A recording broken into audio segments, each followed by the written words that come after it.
Estimados amigos, devotos de la Santísima Virgen María, bienvenidos a un aula más de nuestro curso sobre el Tratado de la verdadera devoción a la Santísima Virgen. Espero que estén aprovechando las anteriores. Son temas densos y que llevarían realmente mucho más tiempo para poder explicar en detalle, pero tenemos que ir avanzando porque tenemos que prepararnos para nuestra consagración. Entonces, hoy vamos a terminar el primer capítulo del tratado. ¿Se acuerdan que vimos ya como María es la reina de los corazones por la voluntad de Dios? Él quiere que reinar a través de María en los corazones de las personas. María es necesaria a los hombres para salvarse, y Él lo demuestra con detalle, y más aún para santificarse. Y por último, Él nos hace una gran profecía que es la formación de los grandes santos de los últimos tiempos, que en los últimos tiempos han de llegar. Vamos a rezar esta Ave María, pidiendo para que en este siguiente paso comprendamos todavía más este gran misterio. En el nombre del Padre, del Hijo y del Espíritu Santo. Amén. Dios te salve María, llena eres de gracia, el Señor es contigo. Bendita tú eres entre todas las mujeres y bendito es el fruto de tu vientre Jesús. Santa María, Madre de Dios, ruega por nosotros pecadores, ahora y en la hora de nuestra muerte. Amén. Nos habíamos quedado en el número 49 del tratado y ahí dice él que esta devoción es más necesaria que nunca en estos últimos tiempos. Él va a dedicar varios puntos a explicarnos lo que él ve al respecto de estos últimos tiempos. Y nos recuerda ciertos principios que ya trató antes, pero vuelve a remacharlos para que nos queden bien metidos en nuestro corazón, en nuestra cabeza también. La salvación del mundo comenzó por medio de María y por medio de ella debe de continuar. En la primera venida de Jesucristo, ella prácticamente no se manifestó, ella quedó oculta porque era necesario para evitar que las personas la tomasen por una diosa. Como en la época había muchos dioses y diosas, el propio San Dionisio de Areopagita, cuenta aquí San Luis, cuenta en uno de sus escritos, no sabemos si es atribuible a él o a un discípulo de él o a alguna persona relacionada con él, dice eso, que si ella le dejó, él la conoció personalmente y le dejó tan deslumbrada la santidad de ella, la profundidad de todo lo que veía en ella, que la hubiese tomado por una diosa, esa persona que estaba acostumbrada a ese mundo pagano. Entonces permaneció oculta. Pero en la segunda venida de nuestro Señor, en el fin del mundo, ha de ser mucho más conocida y proclamada como la obra prima de la salvación de Dios. En el número 50 que pasamos, nos va a dar el resumen de las razones por las cuales la Virgen María va a ser más conocida. Primera, porque ella se ocultó de este mundo en su profunda humildad. Segunda, porque siendo la obra prima de las manos de Dios, era necesario que Él sea glorificado conociendo su obra. Como un escultor es conocido por nosotros por la obra que Él hizo, entonces Dios quiere que conociendo su obra, de la santidad eximia, altísima que puso en María, nosotros también le demos gloria a su autor, que fue el Dios Padre, Hijo y Espíritu Santo. En tercer lugar, el tercer motivo es porque ella es la aurora que precede al sol de justicia, Jesucristo, y debe ser conocida y vista para que Jesucristo también lo sea. Imposible separar los dos, la madre y el hijo. Cuarta razón, siendo María el camino por el cual se llega a Jesucristo y por el cual Él vino por primera vez, también lo será en la segunda. Quinta razón, siendo ella el medio seguro y vía recta e inmaculada para llegar a Jesucristo, también en ella lo hemos de hallar las almas que deben de resplandecer en santidad en este fin de los tiempos. Dice, es necesario que María sea más conocida que nunca. Sexto motivo, María debe brillar más que nunca también por misericordia, por fuerza y gracia. Misericordia para poder atraer a todos los pecadores y todas las personas que en esta época tan débiles, van a ser tan débiles, porque el poder del demonio, del mundo, de la carne va a ser tan fuerte que van a estar tan reducidos a nada que la Virgen va a manifestar una misericordia enorme sobre estas pobres personas, ¿verdad? Dice por fin que también en fuerza, porque no solo en misericordia, en fuerza, porque va a triunfar contra todos los enemigos de Dios, ya sean todas las maneras por las cuales a lo largo de la historia el mal ha tratado de aplastar al bien, a la Iglesia especialmente. Y la Iglesia ha salido triunfante de todos esos enemigos, hayan sido herejes, hayan sido las invasiones mahometanas, hayan sido los bárbaros, hayan sido, en fin, todas las situaciones por las cuales la Iglesia se ha ido fortificando a lo largo de la historia. Todo eso en el fin de los tiempos todavía se va a manifestar más, esa fuerza para vencer a esos enemigos, y va a ser a través de María. Y por fin ella resplandecerá en gracia. ¿Para qué? Para sostener de una manera inimaginable a aquellos que van a luchar por ella, por el triunfo de su Hijo, y los va a adornar con virtudes sobrehumanas, sobre toda capacidad de esfuerzo humano. Séptimo lugar, María ha de ser terrible para con el diablo y sus secuaces, como un ejército en orden de batalla.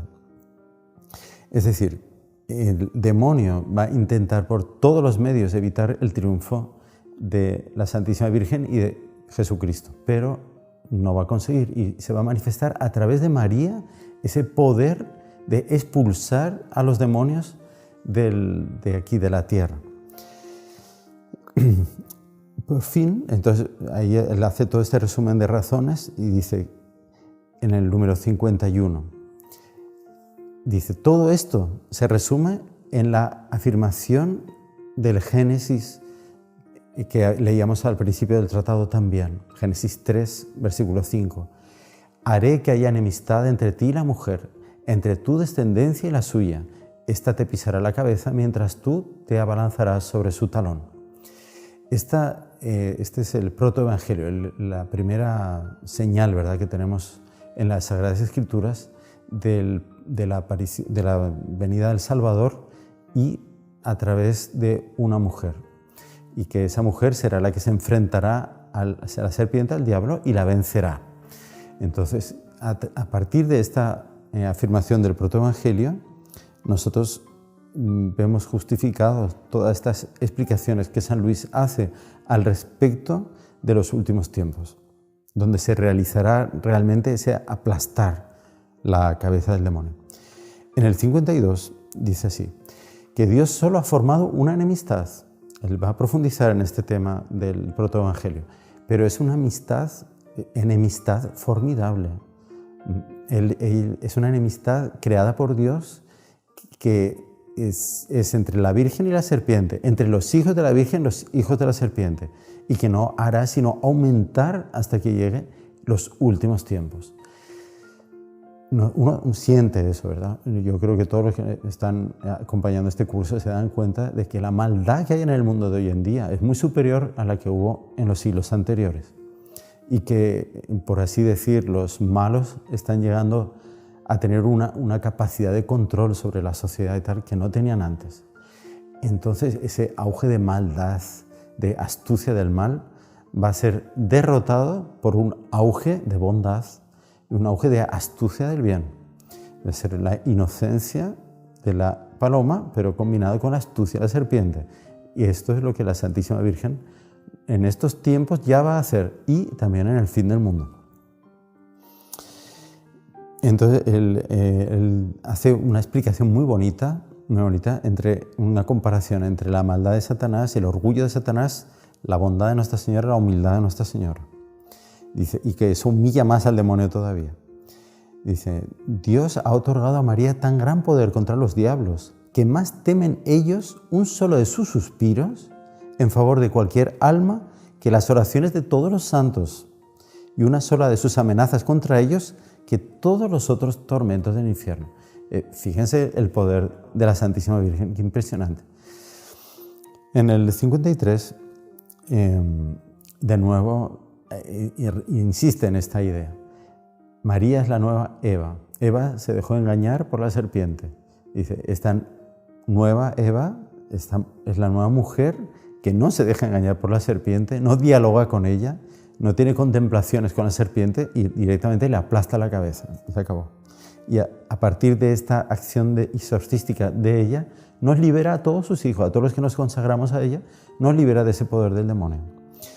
En el número 54 dice San Luis que lo que estaba hablando ya antes, esta enemistad de la Virgen se multiplica en todos sus hijos. Cada uno de los que nos consagramos a la Virgen como esclavos, vamos a pasar a ser también enemigos del demonio.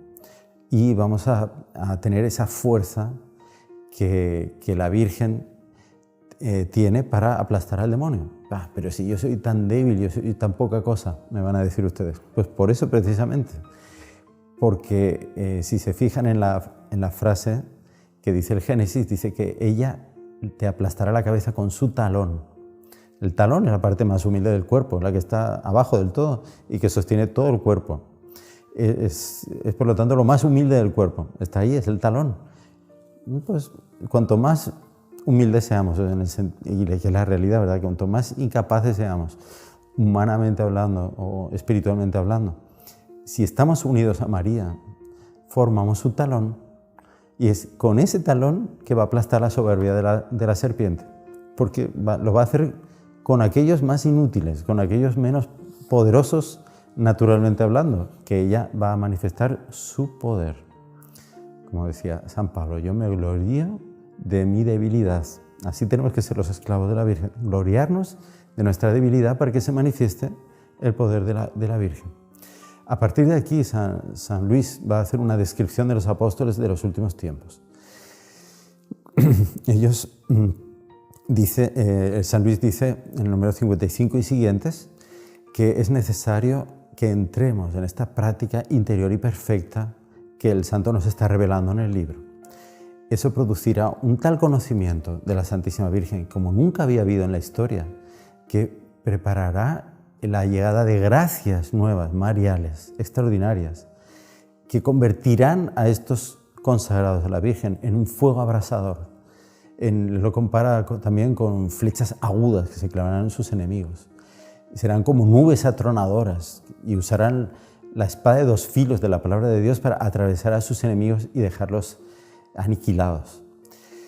Dice que nuestro Señor les dará la palabra y la fuerza para obrar maravillas.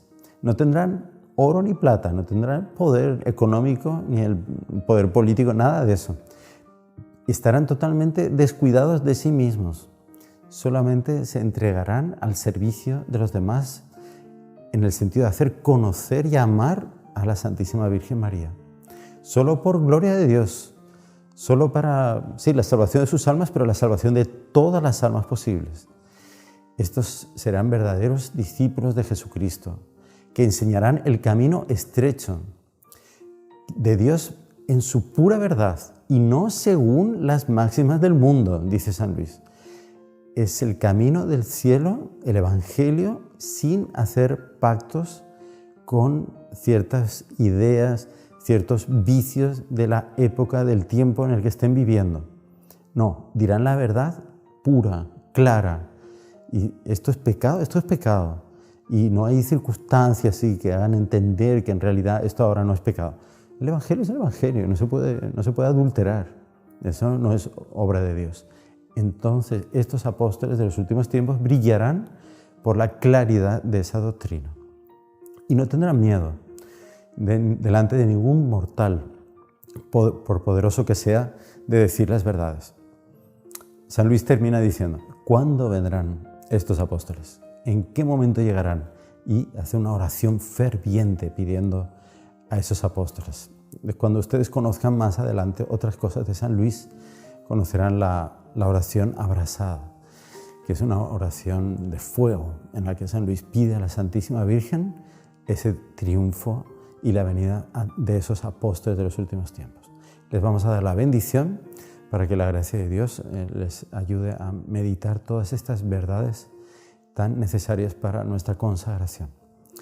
El Señor esté con ustedes. Que la bendición de Dios Todopoderoso, Padre, Hijo y Espíritu Santo, descienda sobre ustedes y permanezca para siempre. La próxima lección será del número 60 al número 67 del tratado. Salve María.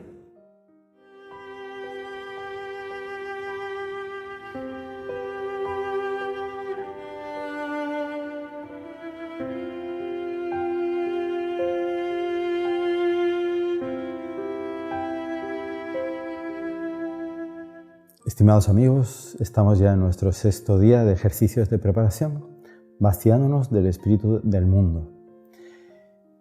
Creo que ahora ya está bien claro, ¿verdad?, cómo es necesario ese ejercicio de separar lo que nos lleva al mal y lo que nos lleva al bien. Pero hay veces que incluso cuando queremos seguir el bien, en realidad estamos siguiendo una apariencia de bien y nos dejamos engañar.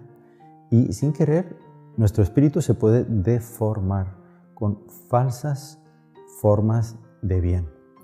Es necesario un trabajo de análisis, de estudio. Cuando hay algo que se presenta como bueno, cotejar, comparar con lo que la Iglesia nos enseña, con lo que está en el catecismo. Y si vemos que está de acuerdo, ahí sí, entonces podemos estar seguros de que eso es bueno. Y ahí actuar en consecuencia, ya sea apoyándolo, o ya sea imitándolo, o ya sea admirándolo.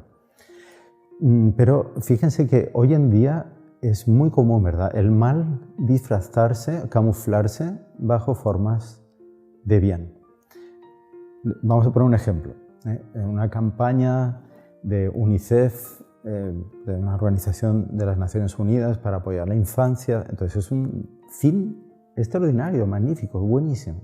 Solo que además de los donativos que piden para alimentar a las criaturas que sufren desnutrición o lo que sea, además de eso proponen también unos programas de educación para los niños y los jóvenes. Solo que en esos programas de educación, que no dicen, ellos no muestran, resulta que aparecen cosas directamente que van contra la doctrina de la Iglesia, contra la moral de la Iglesia, cosas graves. Por ejemplo, la promoción del aborto. Esto es real, esto es un caso muy ya conocido, por eso lo digo, no va a escandalizar a nadie. ¿Qué ocurre? Ojo, cuidado, no vayamos a engañarnos y estar apoyando algo que parece bueno y en realidad no lo es. El mal siempre avanza camuflándose de bien y además calumniando al verdadero bien. Fíjense la historia de San Luis María Griñón de Montfort. Fue muy perseguido. ¿Pero por quién? Pues por muchos obispos que le prohibían predicar en sus diócesis porque decían que esa devoción que él enseñaba a la Santísima Virgen era exagerada. Claro, con el tiempo se fue viendo que no era verdad y que esos obispos además eran influenciados por una herejía que se llamaba la herejía jansenista. Pero en el momento San Luis tuvo que ir contracorriente. Y él tuvo que mantenerse firme, aunque le criticaban, le perseguían, le calumniaban, incluso le calumniaron muchísimo. Y eso le hizo sufrir mucho. Pero él se mantuvo firme por el camino que le enseñaba la Santísima Virgen. Espero que ustedes también aprendan que esto es una lucha y que a veces cuesta. Salve María.